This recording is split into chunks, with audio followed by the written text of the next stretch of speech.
जो ये अभी अंधकार की जिस दिशा में हम रह रहे हैं, कि जो जिस समय में हम रह रहे हैं, जहाँ हम रह रहे हैं, हम सोचते हैं कि भजन करने की प्रयास करते हैं लेकिन भजन नहीं कर पाते, तो ये केवल इसे अंधकार ही कहा जाता है। और जो प्रकाश जिसे ढूंढने की कोशिश कर रहे हैं, तो वो केवल आपको भजन ही देता है। तो किसी भी विषय पर हम चर्चा करें तो एक छोटा सा भाव आप सभी के सामने, और आप सभी भी ज़रूर बोलिए। और देखिए, आप सभी से बार बार कहा जाता है कि अपने जैसे भी भाव है ना श्री जी के लिए आपके भीतर, तो ज़रूर सुनाना चाहिए, उनसे ज़रूर बोलना चाहिए। और इसके लिए ये तो नहीं होता कि जो हमें बहुत ही सुंदर तरीके से हमें उन्हें सुनाना चाहिए, या जब अगर आपको हमें कोई अच्छे से बोलना आता है तभी श्री जी जो है वो सुनती हैं, नहीं, ऐसा कुछ भी नहीं है। जो श्री जी जो हैं वो आपका भाव जानते हैं कि आपका भाव कैसा है। और जो ये भाव है हमें किसी ने भेजा था, तो उनके लिए हम श्री जी से ज़रूर प्रार्थना करेंगे, और उनके लिए कि उन्होंने इतना सुंदर भाव हमें भेजा। तो जो उन्होंने हमें भेजा तो बहुत ही सुंदर था, उनके द्वारा जो उन्होंने अपने मुख से जो उन्होंने गा कर सुनाया वो बहुत ही सुंदर था। लेकिन हम कोशिश करेंगे कि हम भी आप सभी को ये भाव प्रस्तुत कर सकें। जय श्री राधे। लाड़ लड़ी ती लाडली, मैं मांगू गोद पसाई, दीजियो स्वामिनी चरण रज, श्री वृंदावन को वास, सब द्वारों को छोड़ के मैं आया तेरे दरबार, श्री वृषभानु की लाडली, जरा मेरी ओर निहार। जय श्री राधे।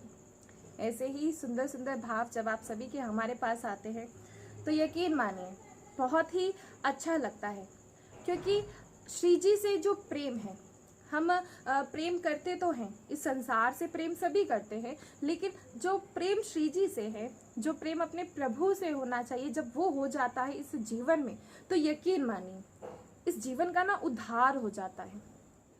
और प्रभु से जीते जी, कहते जीते जी प्रभु को कैसे पाया जाता है।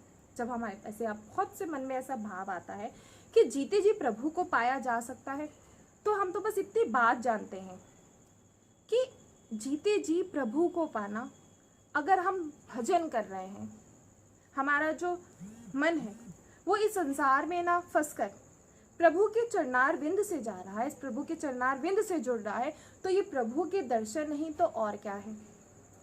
जब उनके दर्शन है, जब उनकी कृपा है, तभी तो हम ऐसा कर पा रहे हैं ना। और बार बार आप सभी से समझाते हैं कि अपना कैसा भी, चाहे आपसे कभी भी कोई अपराध भी हो जाए ना, तब भी उसे स्वीकार कर लीजिए कि हाँ, मुझसे ये अपराध हुआ। जैसा कि कल ही हमने समझाया था, कल ही कि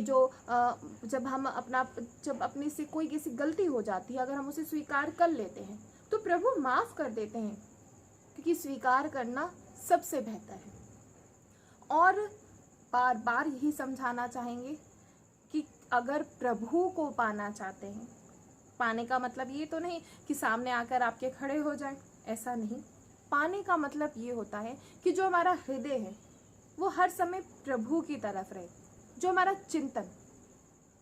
चिंतन इस संसार के विषयों में ना आकर, इस संसार के विषयों का ना रखकर केवल प्रभु का चिंतन करें। और जो ऐसा कर लेते हैं, यकीन माने वो प्रभु को पा लेते हैं। और जैसे कि एक किसान होता है, वो जब खेती करता है तो एक बीज बोता है और बहुत ज़्यादा परिश्रम करता है, इतनी मेहनत करता है अपनी फसल को उगाने के लिए। और जब वो फसल लहलाती है तो उसे बड़ा ही आनंद मिलता है। लेकिन जब तक वो फसल को पकने तक उतार नहीं लेता, जो उसका सफर होता है उस फसल का, तो किसान को उसकी रक्षा करनी होती है। किसान किससे रक्षा करता है? पक्षियों से रक्षा करता है, जो उस वस्तु को यानी जो उस फसल को नष्ट ना कर दे। क्योंकि किसान बहुत ही मेहनत से बीज बोता है और फिर फसल का पकने तक का तैयारी करता है, उसका इंतजार करता है। लेकिन जब तक फसल पक नहीं जाती तब तक वो इंतजार करता है और बचाता है उसे पक्षियों से। ठीक ऐसे ही हमारे जो गुरुजन हैं वो हमारे मार्गदर्शन में, जब हमारा मार्गदर्शन करते हैं, जब कोई भजन करता है, आचार्यों की आचार संहिता का पालन करता है, तो भाव रूपी, कहते भाव रूपी फसल जो है वो लहराती है हृदय की भूमि पर। लेकिन जब भाव पक जाते हैं, जब भाव तैयार हो जाते हैं, तो भाव कहते बिल्कुल दृढ़, ये नहीं कि आज भजन है तो कल नहीं। जब हमारी स्थिति ऐसी आ जाती है कि हर समय हमारा भजन होता है, जब हमारे जीवन में ऐसी स्थिति आ जाती है, तो उसके लिए कहते तब तक उस स्थिति में पहुंचने के लिए, क्योंकि जब भी हम भजन करना शुरू करते हैं ऐसा होता है, जब हम भजन करना शुरू करते हैं हमारा मन जरूर भटकता है। 1-2 दिन तो हम बहुत अच्छे से भजन कर लेते हैं बड़ा ही मन लगाकर, लेकिन थोड़े ही समय बाद तीसरे ही दिन जो मन है ये मचलना, ये विचलित होने लगता है, ये फिर भटकता है संसार की ओर।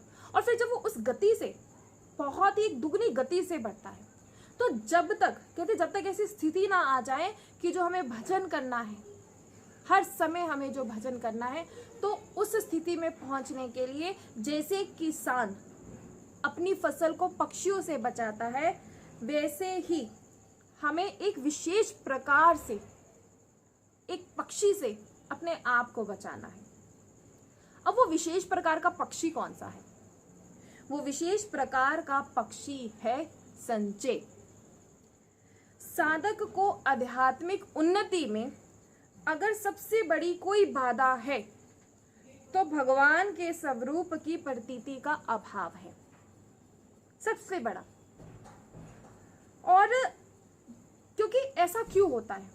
क्योंकि जिसे कभी देखा नहीं, जिसे कभी सुना नहीं और जिसे कभी इंद्रियों को अनुभव नहीं किया, उससे प्रेम कैसे हो जाए? कि ना तो प्रभु को कभी देखा है, ना प्रभु को कभी कुछ बोलते हुए सुना है। तो जब हमारी उनसे प्रीति ही नहीं, तो उनका जो प्रेम है तो वो हमारे हृदय में कैसे हो जाए? संसार तो दिखाई पड़ता है, संसार सबको दिखाई देता है और पल पल अनुभव हो जाता है। और ये केवल इस जन्म की बात नहीं है, कितने जन्मों से संसार देखता और सुनता आया है, तो संसार का अभ्यास हम सभी को सहज हो गया है, स्वाभाविक हो गया है। यद्यपि जड़ और चेतन ये दोनों ही विजातीय तत्व है, लेकिन जैसे आपने सुना होगा कि हम आपसे कहते हैं कि संसार का अनुभव तो सबका है, प्रभु तो नजर नहीं आते, लेकिन संसार तो हमें पल पल नजर आता है। और न जाने कितने जन्मों से प्रयास है संसार का अनुभव जिसे कहते हैं, जिसे आप सभी कहते हैं कि हमें इस संसार का पूरा अनुभव है, लेकिन बहुत ही कम जीवों से सुनने के लिए मिलता है कि हमें प्रभु का अनुभव है। और जिन्हें प्रभु का अनुभव हो जाता है, यकीन माने वो इस जीवन का उद्धार कर लेते हैं, और जो इस संसार में फंसे रहते हैं वो अपने जीवन को नष्ट करते रहते हैं। कहते हैं करत करत अभ्यास और जड़मति होए सुजात। ठीक उसी प्रकार ऐसे सुना जाता है जैसे एक सिंह का बालक, यदि अगर उसे बचपन से ही, जैसे ही वो पैदा हुआ, उसे भेड़ और बकरी के झुंड में छोड़ दिया जाए तो वो भूल जाएगा कि उसका वास्तविक स्वरूप कैसा है, और वो भी कैसा व्यवहार करने लगेगा, बिल्कुल भेड़ बकरियों जैसा व्यवहार करने लगेगा, क्योंकि उसने जन्म से ही वो भेड़ बकरियों के बीच में रहा। वो भूल गया कि उसका जो स्वभाव है वो कैसा है। वो एक सिंह का बालक है, और एक सिंह का बालक किस प्रकार अपने जीवन को जीता है, किस प्रकार का भोजन पाता है, वो सब भूल जाता है, क्योंकि उसका जो व्यवहार कहाँ रहा, उसका व्यवहार कहाँ हुआ, उन भेड़ बकरियों के साथ। और ठीक वैसे ही जब सर्वथा चेतन होते हुए भी, इस भगवत अंश होते हुए भी, लेकिन जो जन्म जन्मांतरों से संसार का सेवन किया है, संसार को देखा है, संसार का जो अनुभव किया है, उसके कारण जीव भी संसारी हो गया है। संसार उसे सहज सा मालूम पड़ता है। संसार की वृत्तियां, संसार की वस्तुएं, संसार के भाव, स्वभाव, ये सब उसे स्वाभाविक मालूम पड़ते हैं। और प्रभु से जो उसकी स्मृति है वो भूल चुका है कि हम प्रभु के अंश हैं, ये हम भूल जाते हैं। जैसे सिंह का बालक भेड़ बकरियों के साथ रह के वो भूल जाता है कि वो कौन है, वो भूल जाता है कि उसका बल क्या है, मेरा सामर्थ्य क्या है, उसकी शक्ति क्या है। ठीक इसी प्रकार जीव भी संसार में रहते हुए भूल गया है, बिसर गया है और अपने स्वरूप की विस्मृति हो गई है उसे। वो भूल चुका है कि वो कौन है।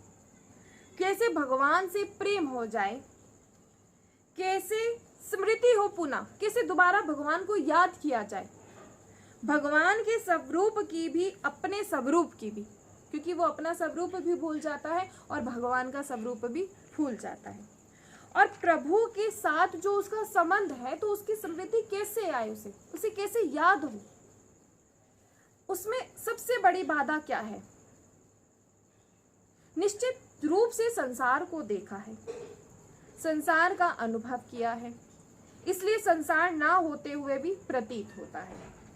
भगवान को देखा नहीं, भगवान को देखा नहीं, अनुभव नहीं किया, इसलिए भगवान जो कि सत्य है वो भी हमें उसमें संचय है, भगवान की सत्ता में हमें संचय है।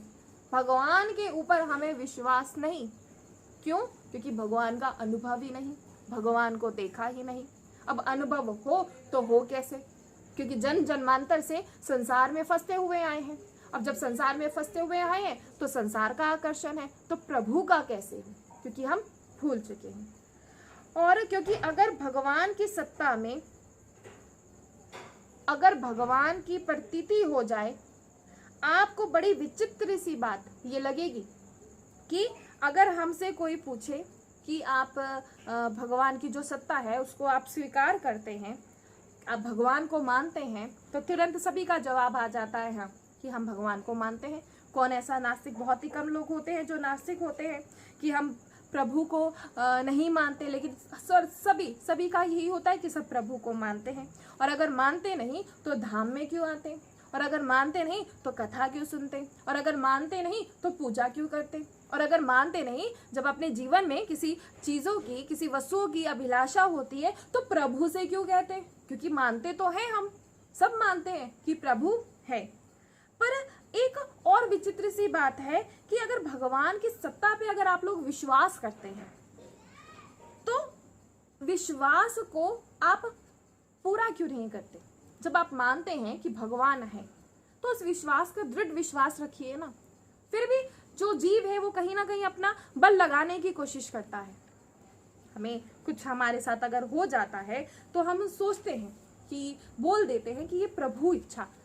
अगर कुछ जो भक्त होते हैं वो तो बोल देते हैं जैसे प्रभु इच्छा, लेकिन बहुत से ऐसे कोशिश करते रहते हैं जो अपना सामर्थ्य लगाने की कोशिश करते रहते हैं। अगर आप कहते हैं कि भगवान है तो सब कुछ छोड़ते क्यों नहीं भगवान पर? सिर्फ कर्म, केवल अपने कर्म करते जाइए। और कर्म करने में भी एक बात अवश्य ध्यान रखिए कि कर्म भी हमेशा अच्छे, और अच्छे कर्म कैसे हो ये भी सबसे बड़ी दुविधा है कि अच्छे कर्म कैसे करें, ये भी सबसे बड़ी दुविधा। और कहते अगर हम ये मान लें कि भगवान है तो मान लेने के बाद ही एक चमत्कार हो जाएगा आपके जीवन में। अगर आप मान लेते हैं कि भगवान है, आप भजन के अतिरिक्त और कुछ भी ना करें, और जब तक आपको भजन में, कहते जब तक आपका भजन में मन नहीं है, जब तक आपको प्रभु पर विश्वास नहीं है, तब तक आप भजन कर ही नहीं सकते, क्योंकि भजन तो तभी किया जाता है जब प्रभु पर विश्वास हो। अगर प्रभु पर ही कोई संचय हो तो भजन कैसे हो, नहीं हो पाता। और हमें बार बार प्रयास करना पड़ता है, ये नहीं कि एक बार भजन किया और हो जाए, नहीं, बार बार। जब भी ये मन इस संसार के आकर्षण में जाए, इस संसार के आकर्षण की तरफ भागे, तो बार बार इस मन को समझाइए, बार बार प्रयास करें कि नहीं, ये गलत है। केवल प्रभु का भजन ही एक उचित है, एक उचित रास्ता है, एक सही मार्ग है। और इसी का नाम कहते, इसी का नाम साधक जीवन है। लेकिन यदि भजन में आस्वादन नहीं है तो इसका अर्थ है कहीं ना कहीं भगवान के स्वरूप में संचय है, कहीं ना कहीं भगवान की सत्ता में संचय है, कहीं ना कहीं भगवान के होने में संचय है। क्योंकि यदि भगवान है तो फिर अविश्वास कैसा है, फिर जीवन में कष्ट क्यों है, जीवन में दुख क्यों है, फिर क्यों भगवान के विधान में संतोष क्यों नहीं करते। और यदि आप कभी पाएंगे, कहते कभी आप इन प्रश्नों का उत्तर पाएंगे, जैसे क्या हुआ, एक बुढ़िया होती हैं तो वो अपने घर के बाहर आंगन में कुछ ढूंढ रही होती है, तो बहुत ही देर हो जाती है और वो ढूंढती रहती है। तो एक जीव आता है तो उसे देखकर इनको, एक व्यक्ति को बहुत ही ज़्यादा दया आ जाती है और उन बुढ़िया से पूछता है कि माइन कितनी देर से हम आपको देख रहे हैं कि आप इतनी धूप में बाहर कुछ ढूंढ रही हो, तो आप ढूंढ क्या रही हो। तो वो पूछती हैं, वो कहती हैं कि मेरा एक बहुत ही अनमोल रत्न खो गया है, अब मैं उसी को ढूंढ रही हूँ। तो व्यक्ति कहता है एक काम कीजिए, आप, मैं ढूंढ देता हूँ, आप बस मुझे इतना बता दीजिए कि जो आपका रत्न है वो कहाँ खोया था और कब खोया था। तो बुढ़िया कहती है कि जो मेरा रत्न है वो भीतर खोया था। अब इतना सुनते ही, और सुबह खोया था, अब इतना सुनते ही उस व्यक्ति को बड़े ही हंसी सी आ जाती है कि माई तुम बाहर ढूंढ रही हो और दोपहर में ढूंढ रही हो, तुम्हारा जो रत्न है वो खोया तो भीतर है, तो तुम बाहर क्यों ढूंढ रही हो, और खोया सुबह था और तुम दोपहर में क्यों ढूंढ रही हो। ठीक इसी प्रकार जो संचय है, ये जो दुख है, ये जो पीड़ा है, ये जो संसार में रहते हुए भय है, ये जो एक कष्ट है, कलेश है, व्यक्ति क्या करता है कि अभाव है उसके भीतर, उसकी पूर्ति करने का प्रयास व्यक्ति बाहर करता है। अभाव कहाँ है, अभाव हमारे भीतर है, लेकिन उसको पूर्ति करने का प्रयास कहाँ करते हैं, बाहर। अब हो सकता है कि जो धन पूर्ति हो जाए, हो सकता है समृद्धि से पूर्ति हो जाए, हो सकता है बड़े ऊंचे आसन में बैठ जाए, अभाव की पूर्ति हो जाए। अभाव सबके भीतर है, यही जीवन की यात्रा है। अगर एक शब्द में पूछे कि जीवन क्यों पूछा जाए तो इस जीवन का उद्देश्य क्या है, तो इसका एक बड़ा सा सीधा सा उत्तर है कि जन्मों से जो अभाव है, जो हमें जीवन दिया गया है, इसका मतलब क्या है। अगर पूछा जाए जीवन क्यों है तो इसका एक बहुत ही सरल शब्द है कि जो जीवन है ये कई जन्मों का अभाव है। उस अभाव की पूर्ति के लिए अब हम संसार में आए हैं। ये उद्देश्य सभी का एक सा है। जब एक बालक जन्म लेता है तो जन्म लेते ही बालक की चेष्टा देखिए, वो हाथ पैर चला रहा है, कुछ कुछ करना चाहता है, कुछ मांगना चाहता है, और आपको बालक को देखकर लगेगा कि वो रो रहा है, व्याकुल है कुछ पाने के लिए, उसी के लिए संसार में आया है। अभाव की पूर्ति के लिए ही संसार में हमारा आवागमन होता है, क्योंकि जो ये जन्म जन्मांतरों का अभाव है, हम जन्म जन्मांतरों से जो भटकते आए हैं, और जो अभाव हमारे भीतर है जिसको ढूंढने की कोशिश हम बाहर करते हैं, इसीलिए इस जीव का जो ये जन्म है ये बार बार होता है। लेकिन अगर आज इसी जन्म में अगर हम भजन मार्ग पर चलने लग जाते हैं, हम भजन करना शुरू कर देते हैं, हम प्रभु का जो विस्मृति है, हमें स्मृति आ जाती है कि प्रभु है, तो यकीन मानिए जो ये जन्म और मरण ये हमारा छूट जाता है, इस चक्र से हम छूट जाते हैं। और बस, लेकिन हमें एक ध्यान रखना है कि कोई जो गलती है, जो चूक है, वो कहाँ हो रही है। भूल कहाँ हो रही है? जो अभाव भीतर है उसकी पूर्ति करने का अभ्यास बाहर किया जा रहा है। इसलिए अनेक नहीं, न जाने कितने, एक नहीं अनेक जन्म निकल जाते हैं। अब जैसे वो बुढ़िया जिसका रतन खोया तो अंदर था, खोया भीतर, लेकिन ढूंढ वो बाहर रही हैं, और वो बेचारी एक जन्म से नहीं अनेक जन्म से उसे बाहर ही खोजती रहेगी, पर उसे रत्न नहीं मिलेगा, क्योंकि जब जो वस्तु भीतर खोई है वो बाहर कैसे मिलेगी। अब जैसे कि हम अपने घर में कोई वस्तु भूल जाते हैं, लेकिन हम सोचे कि बाहर ढूंढना शुरू कर दे, तो खुद सोचिए क्या वो मिल सकता है? नहीं। इतना कहते कोई कितना कहे, इतना परिश्रम किया, कितनी मेहनत करी, और इतना परिश्रम व्यर्थ चला गया। कहते हैं ना कि भजन कर रहे हैं, कितना भजन करते हैं, लेकिन फिर भी मन में कहीं ना कहीं अभाव है, लेकिन फिर भी मन में कहीं ना कहीं हमारे बहुत ज्यादा जो ये जिससे हम छूटना चाह रहे हैं फिर भी वो है। तो हम जब बोलते हैं कि हमारा जो भजन है, जो हमारा ये परिश्रम हम जो ये कर रहे हैं, ये सब व्यर्थ गया, तो आप ये देखिए कि आपने जो परिश्रम किया वो सही उचित स्थान पर किया या नहीं।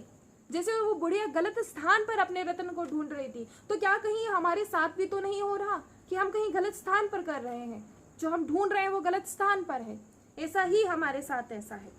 कौन ऐसा है जिसे प्रेम करना ना आता हो, और या फिर कौन ऐसा है जो कहीं ना कहीं किसी के संग का आसक्त ना हो? कौन ऐसा है जीवन में? सभी है। कोई वस्तु में, किसी को वस्तु से प्रेम है, किसी को कोई व्यक्ति में प्रेम है, कोई मान सम्मान किसी को बहुत ज्यादा प्रिय होता है, किसी को अपनी प्रतिष्ठा में, कि कोई सभा में बैठे हैं तो उसे प्रतिष्ठा मिले, तो किसी ना किसी को किसी वस्तु से ना किसी व्यक्ति से कहीं ना कहीं तो प्रेम होता है। और ये जो लालसा है, ये इच्छा है, ये कहीं ना कहीं डोर बंदी है, और उसकी बस गलत जगह बंदी है, वो स्थान ठीक नहीं है। हम जो ये सोचते हैं कि हमारी ये मान प्रतिष्ठा, जिन वस्तुओं से हम बहुत ज़्यादा लगाव रखते हैं, तो हम सोचते हैं कि जो ये हमारे लिए हमें बहुत सुख मिल रहा है, तो यकीन माने जो ये आपकी डोर बंधी हुई है ना, ये आपकी डोर गलत बंधी हुई है। आप इस बात को ध्यान दीजिए। और फिर आप कहे कि जीवन भर प्रयास किया और कुछ नहीं मिला, क्योंकि आपने प्रयास तो किया, लेकिन जो आपने प्रयास किया ना, वो आपका प्रयास गलत दिशा में हुआ। और जिस अभाव की पूर्ति करने के लिए जो हम प्रयास करते हैं, एक जन्म नहीं न जाने कितने जन्म हम करते आते हैं, और वो प्रयास कहीं गलत दिशा में तो नहीं हो रहा कि जो आप प्रयास कर रहे हैं। और कहते जो ये भगवान की सत्ता में जो संचय है, वो ही एक गांठ है। जब हम भगवान की सत्ता पर संचय करते हैं, वो एक ऐसी गांठ है, अगर ये खुल जाए ना, तो फिर देखो, अगर आप जहां भी पैर रखेंगे वहीं आपका मार्ग बनेगा। ऐसा जो भगवान की सत्ता पर संचय नहीं करते, लेकिन जिन्हें संचय होता है भगवान की सत्ता पर, जो प्रभु पर जो संचय करते हैं, जिन्हें शक रहता है, तो उनकी डोर हमेशा बंदी ही रहती है। बस ये एक डोर खुलने की देरी है। भक्त के लिए वो जहां जाए, जहां भी जाए, वो कहीं भी जाए, केवल उनकी सेवा, उसके लिए कहीं भी वो जहां भी जाता है केवल प्रभु की सेवा, ये एक भक्त होता है। और वो जिधर देखे उसे वही मंदिर नजर आए, ये एक भक्त होता है। जब आपसे कहा जाता है कि किसी के लिए भी कोई द्वेष ना रखें अपने भीतर, क्यों? क्योंकि देखिए सब श्री जी के हैं, यहाँ सब प्रभु के ही हैं, हम सब प्रभु के ही बनते हैं। और जब सब प्रभु के लिए है, तो किसी के लिए हम अपने मन में द्वेष कैसे रखें? हम कोशिश करते क्या है? हम कोशिश ये करते हैं कि अपने से सामने वाले को गलत दिखाना, अपने से सामने वाले को नीचा दिखाना। और जब तक हमारे भीतर ये भाव रहता है ना, यकीन मानिए, ये भाव ही एक ऐसा है जो आपको ना प्रभु से दूर ले जाता है। जहाँ ये मान प्रतिष्ठा है, जहाँ ये अभिमान है, यही एक सबसे बड़ा आप में जो ये अहम है, ये ही सबसे बड़ा बाधक है आप लोगों को प्रभु से दूर करने का। तभी तो कहा जाता है कि गलत दिशा में प्रयास ना करें। भजन कर रहे हैं, लेकिन फिर भी अभी भी आपके मन में बहुत ज़्यादा अभिमान है, तो उस भजन का कोई फायदा नहीं है। फिर भी आपके मन में बहुत ज़्यादा आपके भीतर क्रोध है, उस भजन का कोई फायदा नहीं है। गलत दिशा में प्रयास मत कीजिए। और जो भक्त होता है, जिसे प्रभु की सत्ता पर कोई संचय नहीं होता, उसके लिए हर जगह मंदिर है। अगर वो जो भी करे, वो जो भी करता है, वो उसकी सेवा है। वो सोए तो तप है, भजन है, स्मरण है। बस ये गांठ खुल जाए, और ये जो संचय है, ये जो गांठ है, ये खुले तो खुले कैसे? कैसे खुले? जो आप सभी के मन में ऐसा आ रहा होगा कि ये कहा जा रहा है कि ये जो गांठ है, इसे खुले तो खुले कैसे? तो संत कहते हैं, राम कथा कर तल धुनि प्यारी, संचे वेग उड़ा बनहारी। भजन करने लगेंगे तो 2-3 दिन तो ऐसा होगा कि बहुत ही सुंदर मन लगता है भजन में। जब हम शुरुआत करते हैं 2-3 दिन तो बहुत सुंदर लगता है, लेकिन भीतर से ऐसा बड़ा उल्लास होता है, बड़ी प्रसन्नता होती है कि हाँ, हम माला जप कर रहे हैं, हम प्रभु का भजन कर रहे हैं। लेकिन तीसरे दिन ही ऐसी परिस्थिति आएगी कि आपके मन में ना एक हलचल पैदा कर देगी। प्रतिकूल परिस्थिति जो आपको भजन से इधर उधर ले जाने का प्रयास करे, फिर क्या होगा? आपको ऐसा लगेगा कि जाने हम ठीक कर भी रहे हैं या नहीं, क्योंकि भजन करने के बाद भी अगर मन अगर विचलित रहे तो ऐसा ही लगता है कि जो भजन हम कर भी रहे हैं, जो कर रहे हैं, वो सही हो रहा है या नहीं। मन विचलित होता है। और जिस मार्ग पर हम बढ़ रहे हैं, क्या ये सही मार्ग है या नहीं? भजन के मार्ग पर बढ़ रहे हैं, लेकिन मन विचल रहा, मन में विचलित हो रहा है, मन में ऐसे ऐसे जो ये फिर संसार की ओर भाग रहा है, तो क्या ये मार्ग सही है या नहीं? हमारे मन में बहुत सारी कल्पनाएं हैं। जो हमारा मन है, ये कल्पनाओं का भंडार है। कभी कभी तो ऐसी कल्पना कर लेता है कि जो होता भी नहीं, क्योंकि हमारा मन है ये। और इस जो ये कल्पनाओं का भंडार है ना, इसी भंडार को भीतर से हटाना है। भंडार केवल रखिए किसका? प्रभु के चिंतन का, और किसी का नहीं। और हमारा कहते जो भजन करे, उसके जीवन में कोई अभाव ही नहीं है। जो भजन करता है, उसके जीवन में किस बात का अभाव? जो भजन के मार्ग पर चले, उसके जीवन में कोई प्रतिकूलता संभव ही नहीं है। उसे किसी से कोई वो नहीं, उसे केवल भजन, क्योंकि उसने अपनी जो प्रभु से जो संचय की गांठ है वो खोल देता है, और उसे केवल एकमात्र अपने प्रभु पर विश्वास होता है। तो फिर उसके जीवन में प्रतिकूलता कैसे आ सकती है? और आती भी है तो उसे स्वीकार नहीं करता, अगर आ भी जाए नहीं, क्योंकि प्रभु जानते हैं कि कैसे, कि मुझे कैसे, उन्हें कैसे हमें रखना है, उन्हें कैसे भजन कराना है। कोई दुख की स्थिति भी आती है ना, आप हम में से बहुत ऐसे, जब आप लोगों में से बहुत ऐसे पूछते हैं कि क्या जो भजन करते हैं उनके जीवन में दुख नहीं आता, उनके साथ ये प्रतिकूल परिस्थितियां नहीं आती? बहुत आती हैं, बहुत। लेकिन वो उसमें भी ना प्रसन्न रहता है। वो क्यों रहता है? कि क्या पता, जो मुझे दिखाया जा रहा है, जो श्री जी ने मुझे आज दिखाया है, जो यह मेरे साथ हो रहा है, तो शायद श्री जी इसमें मेरी ही कोई भलाई होगी। वो किसी भी ऐसी परिस्थिति से प्रतिकूल नहीं होता, वो हमेशा अनुकूल रहता है, और कभी अपने प्रभु पर संचय नहीं करता। और हम जब प्रभु पर अगर किसी को भी शक नहीं होगा, और प्रभु से आपकी विस्मृति नहीं होगी, और हर समय आपको चिंतन प्रभु का रहेगा, तो यकीन मानिए आपका भजन निरंतर चलता रहेगा। और कहते इस प्रकार जो एक अनचाहा सा, अनदेखा सा, अनसुलझा सा जो ये व्यापार है, हमने भजन के साथ जो जोड़ा है, तो होता क्या है? साधक साधना के पथ पर आगे बढ़ता है। ये जो ऐसा व्यापार है जो प्रभु के साथ जोड़ लिया है, ये अनसुलझा सा है, तो जब कहते बढ़ते हैं तो बीच बीच में संचय आते हैं, साधक के जीवन में अवश्य आते हैं। ये नहीं कि नहीं आते, अवश्य आते हैं। साधक जो साधन के पथ पर चलेगा, वो भजन करके स्वयं को साधने का प्रयास करेगा।